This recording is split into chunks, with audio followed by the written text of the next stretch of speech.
She was cast out, called weak, forgotten by the very people she was born to lead. But in the darkest corners of the galaxy, she found something stronger than a throne. Purpose. Now, with a stolen crown, a rogue human ally, and the truth that could shatter an empire, she's not just coming back, she's coming to change everything. This is the rise of Niara, not just a princess, a revolution. If you are new here, then please subscribe this channel and show thumbs up by liking the video. Let's move toward wonderful story. The palace walls shimmered beneath twin suns, golden and proud, just like the ancient empire they sheltered. Inside, every corridor echoed with centuries of power, until today. Today, the halls held only whispers, tension, and fear. Niara stood at the center of the throne room, dwarfed by marble columns and towering ancestors carved into stone. Her violet eyes scanned the silent crowd. They were her people, nobles, soldiers, diplomats, yet none of them looked at her with respect. Some avoided her gaze, others smirked. One even yawned behind a gloved hand. She wore the crown of Helen, a delicate loop of living metal that shimmered with light. It barely fit on her small head. At 16, Niara was shorter than every member of her royal bloodline, her soft features and quiet voice making her a target of whispers since childhood. Too small to lead, too gentle to rule. A child in a queen's chair. She had heard them all. She had ignored them all. But today they sounded louder. She took a step forward, her ceremonial robe trailing behind her. As heir to the House of Virel, I claim the mantle of sovereign, she said. Her voice was calm but steady. Let all in this hall witness my oath. Enough. The voice cut through the air like a blade. Everyone turned. From the far end of the hall, Lord Kalen stepped forward. Tall, muscular, and draped in military robes, he looked like a statue carved from iron. He was her uncle, her father's younger brother, and commander of the Empire's outer forces. Where Niara was quiet, Kalen was thunder. Where she listened, he shouted. There will be no coronation today, he declared, stepping onto the dais. The Empire cannot afford weakness. Gasps echoed. Some shouted in protest. Others stayed silent, eyes locked on the floor. Niara lifted her chin. You challenge the line of succession? She asked. I defend it, Kalen said. Your father led armies, bent rebel systems to our rule, forged peace through strength. And now his only child hides in libraries and gardens. You cannot lift a blade and your voice trembles when forced to speak. You are not fit to rule, Niara. She felt heat rise in her face, but she didn't flinch. The throne is not claimed by strength of arm, but strength of purpose. That is our law. Kalen stepped closer. Then I claim the throne by the will of the people.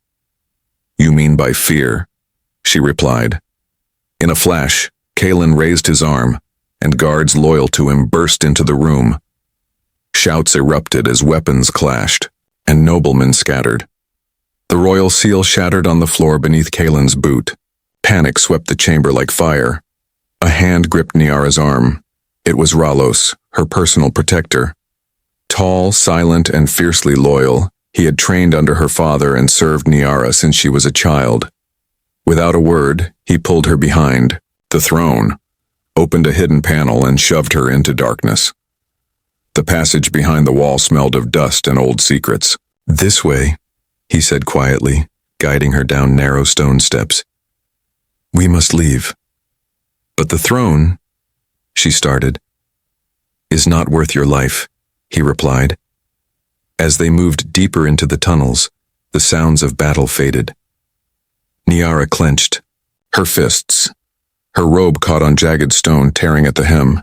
With every step, her crown slid lower on her head until she pulled it off and tucked it under her arm. A strange emptiness settled in her chest. She had walked into the palace as a queen. Now she was running like a criminal. At the tunnel's end, Ralos pushed open a rusted gate. The outside air hit her like a slap, dry, hot, and harsh. They were in the lower cliffs beyond the city, hidden by rocky outcroppings. A shuttle sat waiting, small and silent. One of her few loyal allies had clearly prepared it. "You'll go off-world," Rollo said. "Lay low. Change your name. I'll contact you when it's safe." Niara hesitated. "And if it never is, then you live," he said simply.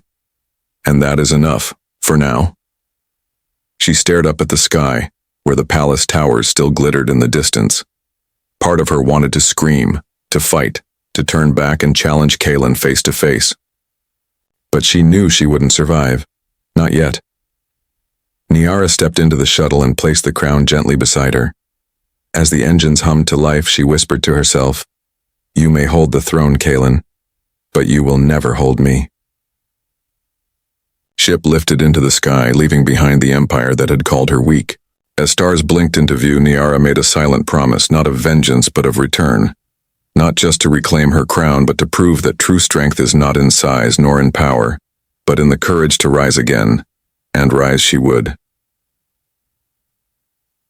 The stars blurred into streaks of light as the shuttle jumped into hyperspace, and Niara pressed her forehead to the cold glass. Her home world, once full of color and tradition, was now just a memory slipping further behind with every second. She hadn't spoken a word since liftoff. The silence inside the small ship matched the quiet ache inside her chest.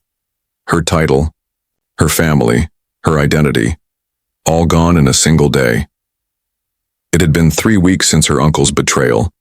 3 weeks of hiding, moving from one forgotten outpost to another, guided only by coordinates Rollos had hidden in the shuttle's database. He hadn't contacted her since. She didn't know if he was alive or captured. She didn't even know if there was anyone left who believed in her. When the ship finally dropped out of hyperspace, the planet Vestra spun below like a cracked coin, half green, half gray. The largest city, Vestra Node, was a spaceport known for its crowded trade hubs and loose rules. Smugglers, traders, travelers, and fugitives from all over the galaxy passed through without question. It was the perfect place to disappear. Niara had changed her name to Lena. Her long silver hair, once worn with pride, had been chopped short and dyed a dull black. Her soft royal robes were replaced by plain cargo pants, a dark jacket, and worn boots. She looked like any other drifting soul. No one would recognize her as the missing princess of a fallen crown. She found work at a noisy tavern near the center of the node. It was called The Gasket, a greasy half-lit place filled with shouting aliens, sour drinks, and card games that ended in fistfights. The owner, Sephi, was a four-eyed creature with sharp teeth and a loud laugh, but she didn't ask questions. If you worked hard, you kept your spot. That was the rule. Niara cleaned tables, served drinks, and learned quickly how to duck when bottles flew across the room. She spoke little and kept to herself, watching the customers with quiet curiosity. They talked freely, assuming she was just another invisible girl. In truth, she was learning about politics, war rumors, rebel whispers, and smuggler routes. Every word gave her a piece of the galaxy she had never been allowed to see before. She wasn't just hiding. She was growing. One night, a new customer walked in. He was human like her, taller than most in the room, with dark eyes and a long coat that hid more than it revealed. He didn't speak much. Just ordered water and sat at the far end of the bar, watching everything without ever really looking. His name, according to the payment chip, was Tyvan. Niara noticed him because he didn't fit. He didn't laugh with the others, didn't gamble or flirt or boast. He watched. He listened. Just like her. For days he came back, always quiet, always alone. Then one evening, trouble arrived. A group of drunken miners started harassing Niara while she cleared a table. One of them grabbed her wrist and refused to let go. Before she could pull away, Tyvan stood. He didn't shout. He didn't fight. He just walked over and looked at the miner with a calm, cold stare. "She's working," Tyvan said. "Let go." The miner laughed until Tyvan took one step closer, and suddenly, the laughter stopped. Something about the human's presence, the way he moved, silenced the room. The miner backed off. No punches, no shouting, just silence and retreat. Niara looked at him, puzzled. "Why did you do that?" she asked later, when when the tavern had emptied out. Because no one else was going to, he replied simply. That night marked a shift. They began talking slowly. Over days and weeks, their quiet conversations grew. Tyven revealed he was a traveler, an ex-information broker who had quit when he realized the people he worked for were worse than the ones he exposed. He didn't say much about his past, but his knowledge of politics and planetary systems was too detailed for a simple wanderer. Niara shared small things, never enough to reveal who she was, but enough to hint at a life once wrapped in gold. One evening, Tyven handed her a data chip. You dropped this, he said. Niara froze. It was the one she had carried since escaping, the chip with encoded secrets from her father's private records. She had thought it lost. I didn't drop it, she said carefully. Where did you find it? Tyven didn't answer directly. It's encrypted in a way I've seen only in high royal circles, he said. You're not just some girl hiding in a bar, are you? Niara's breath caught in her throat. For a moment she considered running, but then she saw the look in his eyes. Not suspicion, not greed, just quiet understanding. You don't have to tell me, he added, but if you're in trouble, I can help. Niara hesitated, then slowly nodded. For the first time in weeks, she allowed herself to hope. She didn't trust him fully yet, but in a galaxy that had forgotten her name, here was someone who saw her and didn't flinch. The wind on the outer rim planet of Corin was sharp and biting, filled with dust and ice. Niara pulled her jacket tighter as she followed Tyven through the narrow path that wound between jagged rocks and abandoned mining structures. Corin had once been rich in crystals and metals, but now it was quiet and broken, forgotten by most. That made it the perfect place to hide, and to plan. It had been 2 months since Tyven discovered the truth about Niara. She had expected him to leave, or worse, to sell her name to the highest bidder. Instead, he'd only said, "Then we've got work to do," and began helping her with quiet determination. They left Vestra Node behind and traveled to Corin to meet someone who could unlock the secrets on the data chip, someone Tyven trusted, with his life. Vanna was a wiry woman with silver implants behind her ears and fingers that moved faster than most machines. She didn't talk much, and when she did, her words were short and sharp. She took the chip from Niara and disappeared into a cave converted into a workshop, filled with buzzing screens, flickering lights, and old tech piled like mountains. While Vanna worked, Niara and Tyven trained. Every morning, Tyven woke her before sunrise and pushed her through drills. How to defend herself, how to track movement, how to survive without relying on anyone. At first, Niara struggled. Her legs ached, her arms trembled, and her mind swirled with doubt. She had never been a fighter. She had always been the quiet girl in the palace, the one who read history while others trained with swords. But Tyven was patient. He didn't yell or mock her. He just made her keep going. You don't need to be the strongest, he told her one evening as they sat by a dying fire. You need to be the one who doesn't give up. Slowly, things began to change. Niara's strikes grew faster. Her eyes became sharper. She learned to breathe through pain and push past fear. The fire inside her, once buried under years of doubt, began to burn brighter. Then one cold morning, Vanna emerged from the cave holding the chip. I cracked it, she said. You'll want to see this. The screen lit up with documents, audio logs, and video files. Together they revealed a story of betrayal. Kalen hadn't just taken the throne. He had made deals with outside powers, selling off rights to Niara's planet's resources in secret. He promised those who supported him access to the Empire's rarest technologies and weapons. In return, they gave him soldiers, ships, and silence. The evidence was clear, detailed, and damning. Niara felt her stomach twist as she listened to her uncle's voice in one of the recordings, casually discussing bribes and power like it was a game. This wasn't just betrayal of her, he had betrayed their entire people for control. This could turn the tide, Tyven said, but only if it reaches the right ears. There are still people loyal to the crown, Vanna added. You just need to find them and lead them. Niara stared at the screen. For so long she had believed she didn't deserve the throne, that she wasn't strong enough to rule. But now, with the truth in her hands, she felt something deeper than fear: responsibility. They traveled next to a hidden rebel camp in the northern region of Corin, led by Commander Soren, a grizzled veteran who had once served under Niara's father. He didn't recognize her at first, but when she showed him the data and spoke with quiet confidence, his hard expression softened. "I thought you were dead," he said. "I was," she replied. "But I'm done hiding." Over the next few weeks, Niara worked closely with Soren and his resistance. She studied their plans, listened to their concerns, and shared what she knew about Kalen's rule. Slowly, they began to trust her, not because she claimed the crown, but because she listened, learned, and didn't pretend to be something she wasn't. Word began to spread across the stars. Whispers of a forgotten princess rising again. Of truth hidden in data and rebellion sparked by courage. Some dismissed it as legend. Others began to believe. One evening, Tyven handed her a small box. "I've been holding on to this," he said. Inside was the crown, bent slightly, scratched at the edges, but still glowing with a soft, steady light. Niara ran her fingers over it, remembering the day she lost it all. But now, the weight felt different. Not heavier, but stronger.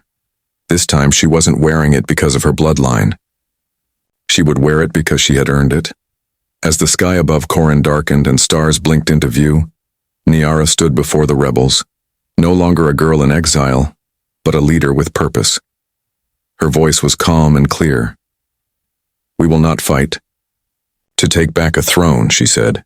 "We will fight to give people their voices back, to break lies with truth, to prove that real strength comes from unity, not fear." And in the crowd, Tyven watched her, not as a protector or ally, but as someone who finally saw the fire beneath the frost. The capital city shimmered beneath a sky heavy with clouds, its spires cutting through the mist like blades. Once, Niara had walked these streets surrounded by guards, her name spoken with respect. Now she moved through shadowed alleys and forgotten tunnels, dressed in the armor of a rebel and carrying nothing but a stolen passcode, a cracked crown, and the truth. The final step of her journey had begun. Beside her, Tyven checked the data tablet strapped to his wrist. "Security shift in 10 minutes, he whispered. "We go then." Niara nodded. Her heart pounded, not with fear, but with focus. They had waited months for this moment, gathering allies, exposing lies, and building strength in the dark corners of the Empire. And now, during the Unity Festival, an event her uncle used to display his power, Niara would step into the storm and reveal what had been hidden for far too long. The plan was simple. She and Tyven would infiltrate the palace under the cover of the celebration, using old passages Ralos had shown her years ago. While Commander Soren and the rebels created a distraction outside the gates, Vanna would hijack the broadcast network and stream Kalen's crimes to the entire Empire. All they needed was a few minutes, and the courage to take them. They moved quickly through the tunnel, cold stone brushing against Niara's fingers as she climbed. When they reached the end, Tyven pushed open a hidden panel, and warm light spilled in. They were inside the palace. Everything was familiar and foreign. The polished floors, the towering portraits, the scent of oil and incense. She remembered running these halls as a child. Now she crept through them as a ghost. They made it to the throne room balcony, hidden behind a carved screen. Below, Kalen stood before the crowd, smiling, wrapped in crimson robes and surrounded by banners. His voice echoed through the chamber. "Our empire is strong," he said. "Our enemies are silent, and our future secured." Niara stepped forward. "That's a lie." The room froze. Heads turned. Kalen's smile vanished. And Niara walked onto the stage, head high, eyes clear. "I am Niara Varel, rightful heir to the throne," she said, "and I carry the truth." The crowd erupted in gasps and shouts. Guards rushed forward, but Tyven was faster, raising a signal. Across the city, screens lit up with Vanna's broadcast. Images of Kalen's secret meetings, recordings of his voice, contracts, stolen wealth, bribes, All of it streamed to every home, every station, every corner of the empire. People stared, some in disbelief, others in fury. Kalen's face twisted. With rage, "Arrest her!" he roared. Two guards approached but hesitated. One looked at the crown in her hand, bent and worn but still glowing faintly. The other looked at the screen behind her where Kalen's betrayal played on a loop. They stepped back. Kalen snarled and drew his blade. "You dare stand against me?" Niara didn't flinch. She had no sword, no shield, only her voice and her will. "You took power through lies," she said. "I don't want a throne built on fear. I want a future built on truth." He lunged at her, but Tyvan moved faster, intercepting him. The two clashed briefly, Tyvan using speed and skill to match Kalen's brute strength. But it was Niara who ended it. She stepped between them, holding the crown out. "This is not a weapon," she said quietly, "and I will not let it become one." Kalen swung again, wild with fury, but Tyvan blocked it and with one swift move disarmed him. The blade clattered to the floor. Kalen stumbled and the room stood still. Then Soren appeared with the palace guard. Those who had once served, her father. They moved through the chamber not with violence but with order, surrounding Kalen and placing him in custody. The room remained silent until an elder council member stepped forward. His voice was steady. "What would you have us do, princess?" Niara looked around. Faces stared back, uncertain but listening. "I don't want to rule alone," she said. "Not as queen, but as a leader among many. A council of voices from every system, every world. Let no one be silenced again. Not by bloodline or title or fear." The elder nodded slowly. Others followed. And then the applause began. Not loud. At first, but growing. Not out of habit, but out of hope. Later, as the stars returned to the sky and the palace lights dimmed, Niara stood in the same chamber where she had once been cast aside. She held the crown in her hands but did not place it on her head. Instead, she walked to the center of the room and placed it on the new council table, where every voice would have a seat. Tyvan stood beside her, quiet as always. "You did it," he said. She smiled faintly. "No, we did." Outside, the people gathered, not to cheer a ruler, but to welcome a future finally shaped by truth. The storm had passed, and in its place, a new dawn began to rise.